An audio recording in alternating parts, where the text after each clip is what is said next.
I'm at Renegade Studios. We're going to check it out right now. There he is. Just hanging out in an elevator as one does. Introduce yourself. Hi, my name is Geoff Sanoff, and I'm taking you into Renegade Studios. But first, the slowest elevator in New York City. We're taking it. All right, so here we are walking into Renegade Studios in Manhattan, New York. Or what's the city? Is it Lower East Side, West Side? Where are we at? We are in the Village. The Village. The Village, very, very centrally located. This studio belongs to Little Steven Van Zandt of E Street Band fame, as well as The Sopranos, as well as Little Steven and the Disciples of Soul, Lilyhammer. He's a very prolific man, very talented, and very generous. And so he thought it would be cool to have a studio because he's got all these projects. Yeah. And so he built it. And then we met at a studio that I used to work at because this place was under construction. So it's not one of those places in New York that was always a studio. He just happened to get a building.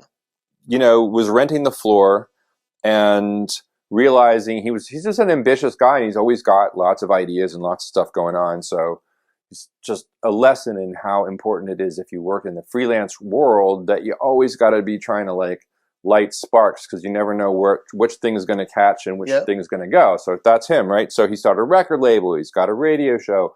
He's a musician. Naturally, a recording studio would come in handy. So he kind of built it with the idea that it should serve for recording live bands. That's kind of the ethos of this place. So this is your basic tracking room, right? We've got the drum kit. Pretty high ceilings. How high are these? Probably about 14 feet. They're not super high, but they're, you know. And now this is an interesting thing. I personally, if you were to ask me where would I put the drum kit, I probably would not have picked a corner with a brick wall. When they were making Hungry Heart with Bruce Springsteen, that's what they did with the drums, and they've been doing that ever since. Got to put the kit in the corner. Kit in the corner with the brick wall is the important thing. It's the reflections that adds the energy. And you know what? It's been this way since I started recording in here, and I'm not going to mess with it because it, you know, it's got a magic to it. The drum riser is a part of that too, which is kind of funny because again, things I wouldn't have done in other places, but it was kind of set this way. That was sort of one of the few things I'm like, this is how my studio is going to be set up, and I sort of like, okay, well then I'm going to make it work, and I'm going to learn how to make stuff sound great. I noticed you have some of my favorite mics. Yes. C12As. Now, how did you acquire these? Are these part of his gear, or how does that work out? So most of the equipment belongs to him, but I do have a couple of choice pieces, and the C12As were something that came to me. I bought those about 3 years ago. I think I got them right before the pandemic.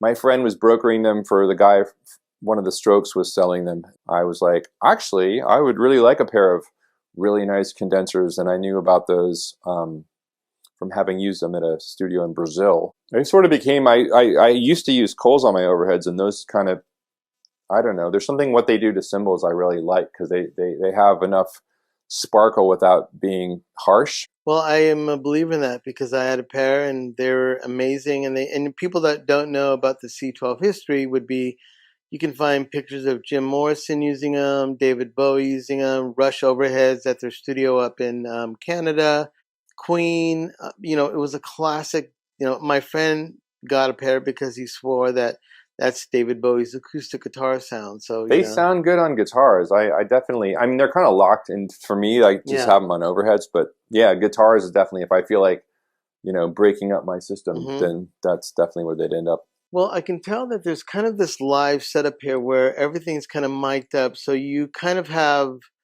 I'm assuming like, you know, your go-tos, everything's kind of ready to go with minimal, you know, setup. Can you explain to me? Sure. I know we just, so people can know here, I know it isn't like I just walked out. We actually did a recording session together, and our meeting is really organic. I came here last night for a buddy of mine, Johnny Temple, to drop off a guitar head. He goes, "Oh, you like my friend Jeff? He has a studio." And I'm like, oh, this is just a whatever studio. I'm like, no, man, this is like a world-class recording studio. And we got on well. And I'm here for AES in New York. So that was, which really brings me here. Yeah. So we did some vocals, and share us about, So in reverse engineering, what we did today. What we did was we had two mics kind of placed. They ended up a little bit off axis here, but the idea was we don't know which is going to sound best on his voice. We'll set them up so that they can both be used. And it turns out they actually kind of sounded good used together, which isn't always the case. And that's a U67. It's a U67 and a U47. Do you know what era or years they are, technically? This is, I think, later in the U47 timeline. I always say late 60s, maybe. And this is mid 60s. This is kind of like the nice era. And then on the floor here, we have these BULS 414s, kind of picking up the singer in the ambience of the room, but in a sort of off-kilter way. So you get an interesting take on a room sound. And we had them set a little compression, so they really kind of kick in when he's getting louder. You know, a little short delay to add kind of time, space to it, like add some depth to it, but without losing the detail you get from being closer. But it sort of feels wider. So. Well, one thing you can say with me, I'm all about mic porn, and I love microphones, and I don't have ladies on my phone. I have microphones. So this mic, the history of this mic is it's an SM69 that I bought from Don Zientara at Inner Ear Studios when he was closing shop. Yeah. So that's the studio made famous by Discord Records, well, by Don Zientara and Eli Janney, and Jay Robbins. Fugazi, Minor Threat, Dag Nasty, The Faith, all the sort of early Discord stuff were done in variations of Inner Ear Studios. In DC, correct? It was in DC. It was actually in Virginia, in Shirlington, Virginia. But that studio had a pretty long history of being, it started out in Don's house, and then it moved into a bigger space. This was definitely probably an overhead on at least one Fugazi record. Where are they facing, in which way?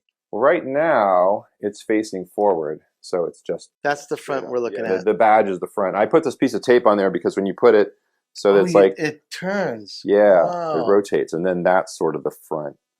All right, everybody, we're looking for that mic. What is the model number again? It's an SM69. Wow. Okay, FET. And then I noticed you have some of those Josephsons. What made you even get these, and how was your experience with these?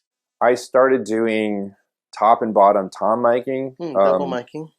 And, you know, it's that thing where you get the bottom, you get a little bit longer tone, and depends on the drummer, of course. But and so I used to use 414s on the top, but they were kind of, you know, that also puts them in the line of fire. I was at a studio here called Flux, and they had these, and I was been wanting to try them. They had gotten them in, so I thought I would give them a shot. And I was like, whoa, these are the best. And they're great because they're small. They're small. You know, I think Steve Albini was involved in the design of these, and it makes sense because that's the perfect size for miking any kind of drum because it's not going to get hit, but it also still has the condenser mic mojo. Any other mics on the kit, or what's your usual miking of this drum set? I know it may be hard to tell on the camera, but maybe give me a run through of what usually is set up here and what's your go-tos. Okay, so my go-to, starting with the kick drum, is a D12. I like that. It has like kind of nice woody sound on the beater. It kind of sounds like a 70s disco record or a Clash record or something. Then this Rode NT1 on the outside, which is cool. You know, I was looking for something to put on the outside. We used to use a FET 47, but I didn't have one here. And but this Rode is actually kind of a good secret weapon for this because it can take the SPL and it just kind of it gives you a good punch. And then the sub kick is kind of like, it's one of those things. Sometimes I blend it in there. Sometimes I don't bother with it. Then snare. I've tried a bunch of stuff, but the 57 sort of I always end up coming back to it. You know, I know people like those Buyers that are 201s, I think they are. Those are pretty good, but KM84s. And 451s on the hi-hat? Yeah. You could say that you mic it traditionally. Is there anything in there besides the mic choice that is anything like in the rooms? Do you do anything around here that like you're like, oh, when I set up a drum set, this is what I got to do besides the typical miking? You know, I usually have a front mono kit mic that sort of gets the whole kit, and then that depending on the band, would get compressed pretty good. And then usually there's one on the backside. I used to aim it at the drummer's butt, Right. which was a, but then Steven was like, "No, man, you gotta aim at the wall. It needs to." You know what? Yeah. I just listen to him because he's usually right. So he's right. That's the corner is the bomb, right? So it's kind of like, I see it. Is that the one? Yeah, and you can see where the tape has pulled the. I used to use PZMs too. That was like that. That also works well in that application. But the 57, it's bulletproof. It looks innocuous. We don't have a lot of synthesizers, but over here we've got we've got a proper Hammond that was purchased for the Rascals, the Young Rascals, when Steven got them back together to do a Broadway run. We got these Hammonds in with the Leslie, and I mean, there's nothing like it. Like it's a beast. Now, in homage to little Steven, he's also claimed to fame. He's in The Sopranos. Yes. He's one of the main actors in there. And what was the other show you mentioned that he had? Lilyhammer. Okay. So that's another mob oriented show that was on Netflix, and we did the score for that here, which was amazing. That was one of the early projects I did with him, where I was really kind of put to the test, because that was recording a live band in this space, but the live band was drums, upright bass, and then either 5 or 9 horn players, and then of course overdubs of different. And a lot of times the way Steven likes to work is he'll be writing the horn lines in his head and he'll sing them, and then he can arrange them, but it's faster if you get the guy who writes out the sheet music. Yeah. But we're doing this on the fly, and these guys are like sitting around going, "What?" And then all of a sudden, boom! Because they're all such good players that once the idea is on the page, they just execute. You get it. But meanwhile, you got 9 or 10 guys in here. It's pretty amazing to watch all of a sudden just the blossom, record, and boom! There's something that didn't exist before. Yeah. So we've got our choice here of two different colors. That's from a flip top. Yeah. So the cabinet's down there. We're 115 speaker, but it's kind of like it gives you the good combination of the tube harmonics, and this is kind of the when this guy dies, we bust this guy out, and this thing is kind of a low cost and also lightweight bass amp. I mean, these things are great. They have this gain thing where you can volume and gain, so you can kind of fuzz them out. So it's kind of like that's always going. So you got your bass head. I got a cab down here. I got a D112. What's the other one? It's kind of taped up or blocked. Oh, it's a Royer 121. I just keep the cover on because keep the So the Royer is what you guys use for your bass rigs? The Royer and the isn't that illegal? Well, in some states, but in New York they passed a law, so we're. I see we have an assortment of some guitar pedals. Oh, there you go. Some tape echo. Tell me about what we got here. All right. Well, fuzz pedals are a big part of the Little Steven guitar sound. So this is kind of the mother. Oh yeah. I think that's like the Rolling Stones Satisfaction. Yeah, it is, and that's why we have it. But it also does something that is kind of unique, and it's surprising because it's really uncontrollably. But when it just works, it sounds great. And obviously, you have a Roland Space Echo, and you covered your tape echoes because there's a Maestro MP3, and that's actually one of my favorites right there. And then I love this thing. Oh yeah, those are so great. I got this in New Orleans in 1995, and it's it doesn't even have the chorus, just the pre-chorus one. So it's super noisy. The feedback on it is it's like an instrument unto itself. And then this one, my good friend Nathan Larson got me one of these because he knew how much I liked his. It's basically the front end of a deluxe. It's got a reverb and a tremolo in it, and it sounds great. I've never seen that. What is it called? It's a Mr. Black's Deluxe Plus pedal from Portland, I guess is where they're from. It's a really so useful. Man, that sounds great. I love those kind of things. I forget what the model is. 4051s, yeah. And then on the bottom is a Beta 52. Well, this is just mic'd up all the time. The thing with these is that they're so sensitive, you kind of got to get them pointed down because you end up getting too much wind on them. And I don't want to put a windscreen because then you lose some of the top. But look at that foam block. Yeah, we got all this foam from a guy who was closing his studio down, and I just kind of got people to cut it up and put it to use. Wow. So, and it's on foam as well, so it's totally so it doesn't vibrate. Doesn't vibrate, and the bass and the Leslie cabinet can kind of coexist. I mean, they bleed. If I have them going at the same time, the bass gets onto the Leslie, but it's okay. This is where I usually have singers stand when we're doing lives, and they can see through the door and they can see me. But what's surprising is that sometimes people like being in small closets, and it actually works because it's, again, quite a high ceiling. It has enough air, so that even though it's dead, it doesn't feel like mess. And those headphone boxes with the little talkback on it, that's so cool. These things are awesome. The Hearbacks. Yeah. Yeah, CAD 5. It's like easiest thing to wire. You don't have to have big harnesses. Cool. All right. It's the mothership. Wow. This, if you can imagine, it's like we're in Manhattan. How many channels does this need? 60.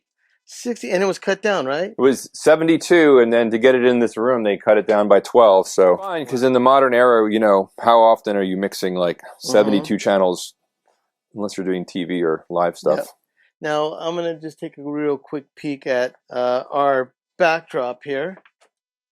That is Slava, the Ukraine, Empire man. State Building. So when you're recording here, you can actually get a wonderful view of the city. We've got some kind of classic guitars. So I don't know when he got this, but I'm guessing it was kind of a while ago. I guess there was a point in time where Steven played a telly, and then when he started playing with Bruce asked if he would mind if Steven played a different guitar so that Bruce could play telly. And about Bruce Springsteen? Yes. And then, so tell me, what year is this guitar? I think it's like mid-50s. I really don't know. Look at that body. But I'll tell you, man, it sounds freaking amazing. This guitar is like, look at that neck. I'm not like the biggest Strat fan, and this thing is like, you know, this thing is just money in the bank as far as that goes. If you want a single coil guitar, this is the best selling one. You know, David Kahn has a 51 Telly that might be better, but this is. That is a beautiful guitar. So that's one of the many gems you could just pull out for a session. Yes, it's fun. Wow. It's so fun to be like, oh, I think I might have the tool for that. I forget. I think it's 1955. Oh my God. Brian Baker was the one who told me what year it was, because he's like but it's original pickups. Whoa. Les Paul with the body. Yeah, with the P90s and the blade in the front. So the secret weapon that's sort of unexpected is that usually on every record, if it's musically appropriate, there ends up being a 12-string, because that just seems like it works on some things. And I know you're the authority on 12 or on 8-string basses. Yeah. So one of the things that we've discovered here, this is not the one I'm looking for, it's this one, is that this Rickenbacker, it's the Tom Petty signature, Rick. And it's a Rickenbacker 660-12. No, but it's not a Tom Petty, right? It was the original version that became the Tom Petty? Or is it literally like Guitar Center Tom Petty? I think it's pre-Tom. This might be the non-Tom Petty. I thought he had one that... Yeah, it's awesome. And I tell you, man, something about the solid body part of it, it like connects when you're recording it. It just like, you put it through a twin or a deluxe, and then actually, put it through that guy, the Gibson GA40. Oh man, that's a beautiful amp. That is a killer amp. Put it through that, and then a little DBX 160, crank it up on the compression, and you're... Mwah. So when the studio was built in 2010, it was pretty much radio silence here. It wasn't too bad with the RF and stuff, because even though the Empire State Building is right there and there's radio antennas within line of sight, somehow we ended up being reasonably safe. But then around year 5 or 6, they put a cell tower right across the street. You can't see it because it's dark out. Yeah. But it's right at the same height, and it's just right across from where the amp room is. And so I was like, what am I going to do? FCC was like, it's your problem. We found this nickel fabric that's sold. It's cheap. It's like you can buy this stuff for like $20 for a pack on Amazon. And it's sold to people who think they're Steven Seagal, like total douchebag dudes who like, you know, when I'm flying in my helicopter and doing like advanced weapon sales, you know. Yeah. But what it actually is good for is probably not that. It's good for at least decreasing the noise from RF. And it's really good. Like if you have a Wurlitzer, you know, Wurlitzers are low output. So when you start putting them through amps and stuff, you can pick up a lot of RF and cell phone noise. And now, when you have a noisy big muff, can you throw that over your fuzz pedal? Will it keep the radio station out? It can. That's a true life hack for studios. All right, so here we are. We've done our tour. I just wanted to sit down and kind of end my Manhattan trip. Kind of a story a little bit about who you are. I know, like, the true story of how I ended up here was a dear friend, Johnny Temple, had asked me if I wanted to drop a Marshall off at my buddy's studio. I have no idea what a studio would look like in Manhattan. And then I come up in the elevator 6 floors and I open up to this wonderful place. And I was just kind of blown away. And instantly there was this camaraderie. I don't know where that came from, but we really...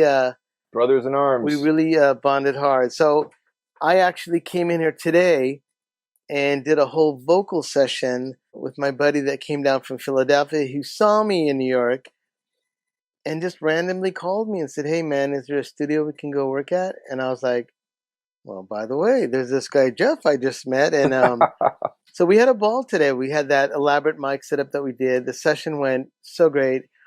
And I decided to, one of my stops would be visiting you. And I just got to say, I'm completely blown away, but not only your work ethic, what you've done, but how you've encompassed probably a great collective of vibes, gear. There's tape machines over there I'll get a shot of later. It's just amazing, man. Well, so you're Geoff. Who are you? And how did you get here? Well, I guess I would say it started when I was a kid going to record stores in Washington, D.C., where I grew up, or outside of D.C. in Maryland. And the record store that we would go to, we kind of figured out at a certain point that the records that we were buying from like some of the local punk and hardcore bands were the guys in the bands were actually working at the store. And so, you know, having Ian MacKay suggest, hey, what high school did you go to? I'll make you a tape of the Artificial Peace demo, or having Brendan Canty, hey man, you should get this Buzzcocks record.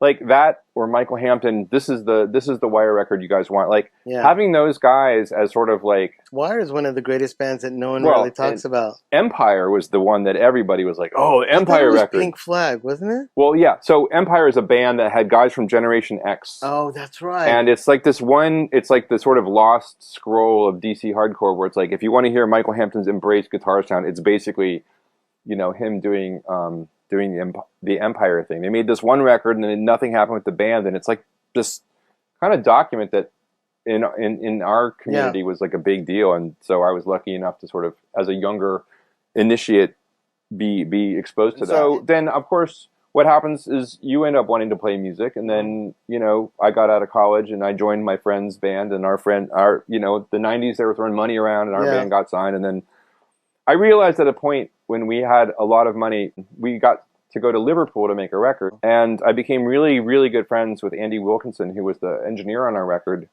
and realized that what he was doing is what I had always wanted to be doing. And I was like, you know, the band could end tomorrow, but I would really miss being in a studio. When we got back to New York, because I had moved up here by that point, I just started, you know, pounding the pavement trying to get a gig. And I didn't have the diploma from a recording school. So I eventually ended up in a much more artist, smaller place where Fountains of Wayne had just made their first record. That's a great band, you know, and also rest in peace. Yeah, Adam Schlesinger, man, what a force of nature and a great. To those that also wouldn't know, not only was it a legendary band, he was a great songwriter, but during one of our darkest periods in modern history of the pandemic, he became ill and passed away, and it was a shock. It was one of the first times, I guess, the awakening of that you could get sick and pass away. And it broke not only the hearts of his families and friends, but across the United States of people that appreciate art. That guy, it was a real represented a lot of, and not only that, you'll explain more. It wasn't just about the band. Well, to go back to just the linearity of the story is, I met Adam at that studio where his co-partner Andy Chase was in a band called Ivy, and so they were working on an Ivy record, and the studio had changed configurations and brought in the third partner named James Ehoff from the Smashing Pumpkins. And so these guys had a studio that was in the meatpacking district, and then there was a fire, and it's New York real estate, blah, blah, blah. we ended up at a really nice studio in Chelsea that those guys built, and I was the main guy there for a long time.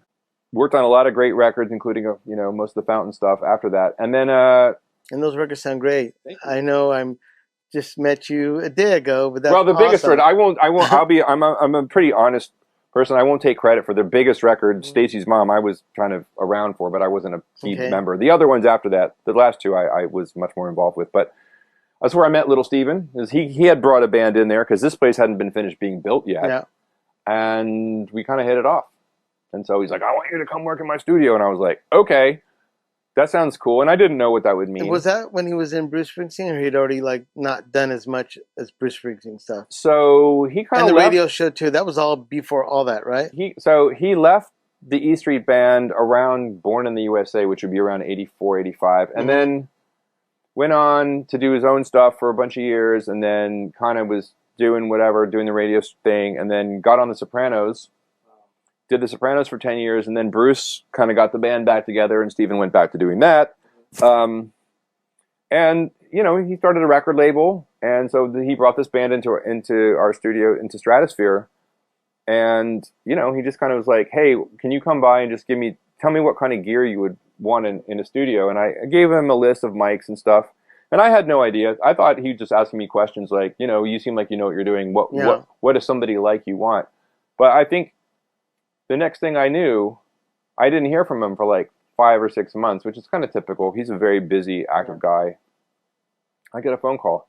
Hey, Stevie, what are you doing?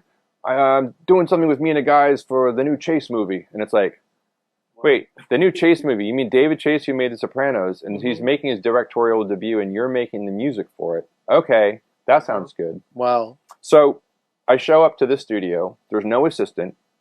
I check it out. It's now been finished. And I say, hey, I need a couple days just to get the lay of the land. So I brought in friends to record And then the morning of the recording, I see this guy who you absolutely, if you can track him down, have to do an interview with, because he is a legend in New York City studios. His name is Artie Smith, and he's a drum doctor. Oh, yeah? And he was like the guy in LA, except for he was the New York version.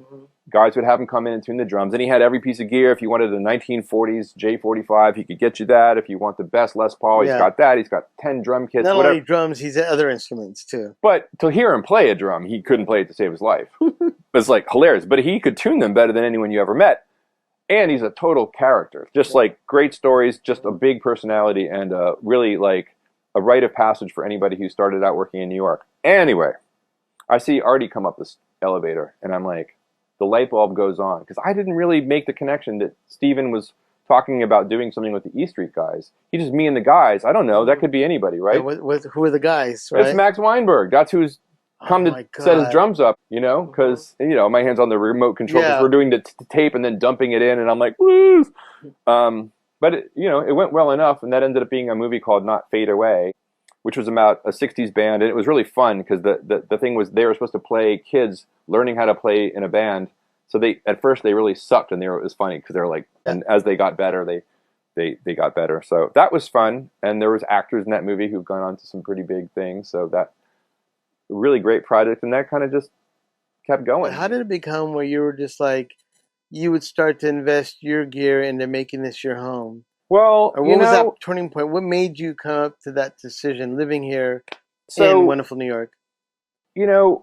I've always been freelance, but essentially what happened was we would spend so much time on projects, and then I wouldn't hear from him, and then we went for like about almost 2 years of just working on stuff nonstop, and then I knew he was going back on tour, and it was kind of like, what are you gonna do? I know you're going to call me at some point while you're on tour and ask me to do something, and I might be in the middle of something else by that point. So if you want me to stick around, we got to figure out how we can make this work for both of us. And he was really open to that, because he's a mentor in a lot of ways that I never knew I was going to get that. You know what I mean? You work for somebody, and I would say this about Adam too. I mean, Adam and I were friends in a different way because we were the same age, but you have these two people that are such musicians, and they're so musical, and they're so songwritery, and they're just so filled with like ideas, and it's pretty awesome to get to have those people in your life for any length of time. I will say this to people that would be watching this that may not even be American or understand how our United States is laid out. You always hear about rappers, East Coast, West Coast, Yes. all these, and then you got the Midwest and, down in Texas and Florida, and you got all this like ideas of how the cultures all do it. One thing when I was younger, and I started to be in a band, I had met Johnny Temple, one of our dearest friends, and knowing the history of Fugazi, Girls Against Boys, and a lot of DC to Chicago, my mind, the Chicago people and the DC people and the New York people, they were all the same. Right. There was these community of artists that helped each other. I never really heard about them bickering or being like, I didn't hear like feuds, but I saw them help out everyone. And when I was in Los Angeles, which is, you can think of all the stereotypes that come with living in Los Angeles, I felt like when I started my studio in the community of bands, I wanted some of that. It never really happened the way, I think there was a time when everything, it's almost like a magnifying glass, when you focused it and it was really focused, that you all, and I'll include all of my friends and your friends, are some of the greatest people that not only made music, but great people. And that's something that I was really blown away. Even meeting you and Eli, who actually is in Girls Against Boys, he was here earlier. The first time I was in a recording studio, when my friend's hardcore band in high school went to record, Eli was in there. Tell me about, you mentioned something about that. How did that go? Well, we're 17 years old, and we're in the studio that's like these guys who are selling us records who were like worshiping them, basically. We're like 16, and these guys are like in their 20s, and they're grown-ups, and they're like in these really great bands. And then the guy who was making these records named Don Zientara was like legend, and you go in and he's so cool and so encouraging, and even though you're 17 years old, he takes you very seriously and treats you like you're a pro when you kind of don't know what you're doing necessarily. And then so the next day we met Eli, and Eli was a little closer in age, but also just Eli. He's like, at that point I found a journal entry, and I was like, that guy Eli is okay, but, and of course now he's one of my best friends. I love the guy so much. I love Eli. We just had sushi with him. Yeah, we've spent so many hours in the studio with him, and I've learned a lot from Eli too. And tell him where Eli works now, of all places, that guy. He's the music director for the Seth Meyers show, Late Night with Seth Meyers. Yeah, he's, what do they call it, a meal ticket? Is that the right term for that? What would that be? What golden handcuffs? I don't know. Yeah, golden handcuffs. Oh my God. Like a logical thing, and yet there he is. God now you mentioned about you getting that your Grammy, not even nominated, you actually have a Grammy. Can you explain to me like how did a guy Best coming comedy from DC album punk scene end up being? I guess that's Grammy? not a very obvious thing too. So Adam Schlesinger, in addition to being in one of the main songwriters for Fountains of Wayne, was also a very prolific and very ambitious writer of music in all manners of television, film, and theater. And so he got the job doing the music, writing songs for the Stephen Colbert Christmas special. And Stephen Colbert is a very musical person and loves music and loves, and had this idea for doing a variety show that was a joke, like a spoof on the old ones, but also fun and good. And so he hired Adam to write all the music for it. And because it was Stephen Colbert, he was able to get like Elvis Costello and John Legend and Willie Nelson. Were you told not to look in their eyes or things like that or weird stuff? No, everybody was cool. Willie Nelson made a point of going around and saying hello to every single person in the studio. I mean, the guy was just like a tremendously generous person. Like just so... We can all only be everybody would... Great. No one's going to forget that moment of like meeting this, this legend. And so we're doing the Willie Nelson song, which was called Little Dealer Boy. It was like instead of Little Drum. And... so we do the run through, and like I'm in the control room recording Willie Nelson on my laptop. What praying. mic did you put? What mic do you put on Willie Nelson? It was a TLM 103, I think is what it was. So he's singing, and he does a run through, and didn't he write Crazy, the Patsy Cline classic? Like this is a guy who's been doing this since our parents were children. And I can tell what's happening here is that Adam is trying to figure out how to guide Willie to where he wants to go with the melody. He has a vision, and Willie's just doing Willie's just kind of doing Willie's thing. Yeah. And Willie, because he's so experienced and so gentle, but so like, this guy's high at 10 in the morning. Dude, the guy is on point. Like, we're 2 run-throughs. We're about to start the 3rd.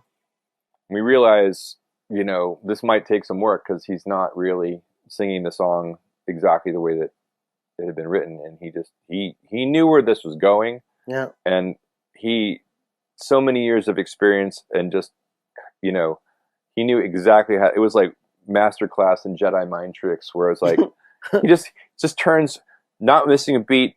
Young man, I'm probably not going to sing this song exactly the way you wrote it. I hope that's okay. And the three of us, me, Stephen Gold, who was Adam's producing partner, and Adam, we all looked at each other and were like, of course it's okay. You're Willie Nelson. You do whatever you want. Yeah, right. And it was kind of like, I'd never seen anybody talk to Adam in a way that both simultaneously completely gave him no options, because you got to like let him do his thing, and that's what you're going to get.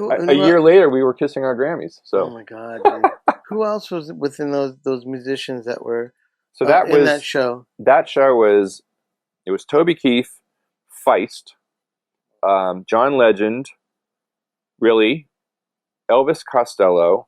Even Elvis is just like crazy. John Stewart. That's the guy. Yeah. So you got your Grammy. Where is it? It's at home. My wife put it on a bookshelf, so I'm like, come on. Your family's got to be proud. That's a milestone. Yeah, my kids definitely like to talk about that at school. Wow. Like, my dad has a Grammy. I think the path that I've been on, I've loved it. Being here. Dude, you in a control room, music. like your positive energy is infectious. And I think that's something that I always appreciate. And I think, I tend to be It was fun, man. It was humorous today. It was cool, Alex was in a band called Red Verse, who I really loved, and I'd worked with him. And my story with Alex was, it isn't that strange to think that he came in from another city, met me in New York to do a vocal, because our other experience was he lived in San Francisco. I don't know him. He flies to LA, does vocals with me. We don't know each other, but we had a great time. Then he hated the vocals, not what happened in the studio, but his performance. And then I suggested, well, my friend has a studio in Oahu. Why don't we just fly to Hawaii and we'll make a record there? And he's like, great idea, Manny. I'm like, why didn't I think of that 1,000 times before? So yeah, let's just go to Hawaii. What the hey? We went to Hawaii, and my friend Dimitri Marmash, what's up, D? He has this wonderful studio that was in Kailua, which is considered one of the top 10 beaches in the world or United States. And it's on the other side of Waikiki. And his studio, literally, you'd walk out the door, you would go across the street, walk down a sand path, and you open up to Kailua Beach. And it was just, oh my God, you put your feet in the sand and you're just like, God, I am so relaxed and ready to sing. That's so, we would be singing, since he had such a tough time relaxing enough when he came into LA, I thought, okay, he'd sing for an hour or two, and I'd say, dude, go jump in the water. All right, we had a camera down there because it was a 2-story studio. I would just see him like take off his shirt, run. 25 minutes later, he was drying off his hair. We had a bottle of rum. He was drinking rum and singing. And man, we had the greatest time. So Alex, coming into here with you, knowing our history of how we've done these crazy vocals, I thought today was probably the smoothest we ever did. Going back to like why I started wanting to do this in the first place, I think that and I'm sure this is similar for you, like, reason that those bands that I were so influential to me, it isn't really so much the music when I look at it at this point in my life, because I like a lot of different kinds of music, and I don't listen to early 80s DC hardcore records all that often these days. Oh, you don't?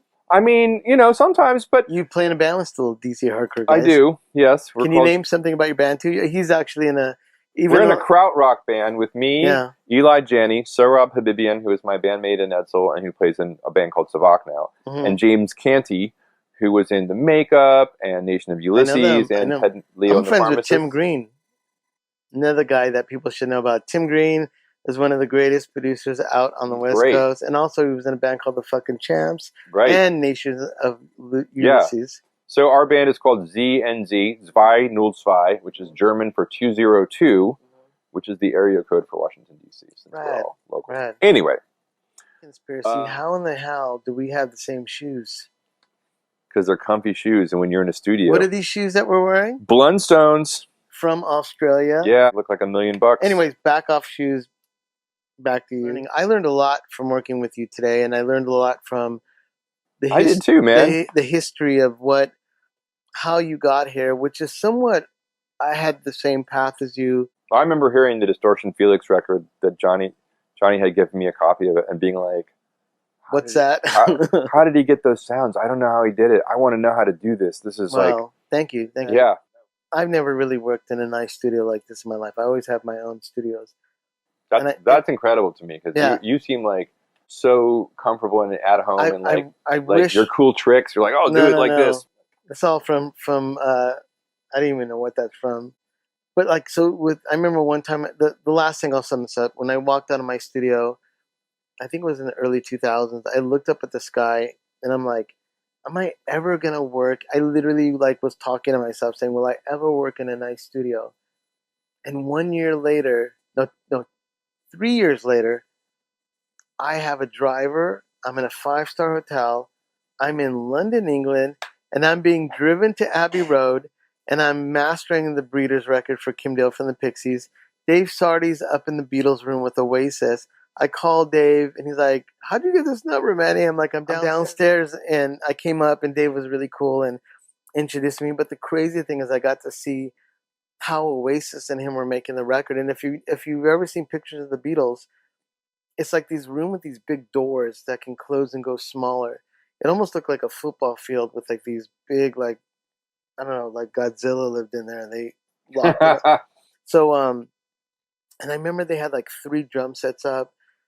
I'm not even lying. There was you know how people rake and they have a pile of leaves? There was a pile of guitar pedals, like just a mound of them. And it was just amazing to watch. Once again, a story about recording, but there I am wishing I could see what a nice it is. So I think to people out there, you should always make a little note to yourself about what you want to do, where you want to go, who you want to be there with. And then I will say that if you really believe in yourself, that it's probably going to happen. So, I mean, what are some of the records that they can go out and look for or that you're proud of? Like even with me, like I just met you. What records could I go out and listen to and go, oh, that's Geoff? Okay, so I'd say the first thing that I would think of, which is a long time ago, was in 2003, this band sort of dropped into my lap. I remember Eli and I going to see them at Mercury Lounge, and like every single person in the room was a music industry or a studio guy or a producer. And I just remember thinking, this band's amazing, and there's no way I'm going to get within 5 feet of these guys. Yeah. But they went and started to make a record with somebody, and that got weird. And so they ended up coming to Stratosphere. And we made this record that I, at the time, thought, okay, this is going to put me on the map. And totally didn't. I mean, I really did, because the first record, the band was called The Secret Machines, and the record's called them. Now Here Is Nowhere. And I'm like, this record I saw them in L.A. It's such a good record. And there was so much hype on that band. Were they the one that painted all their stuff white? Yep.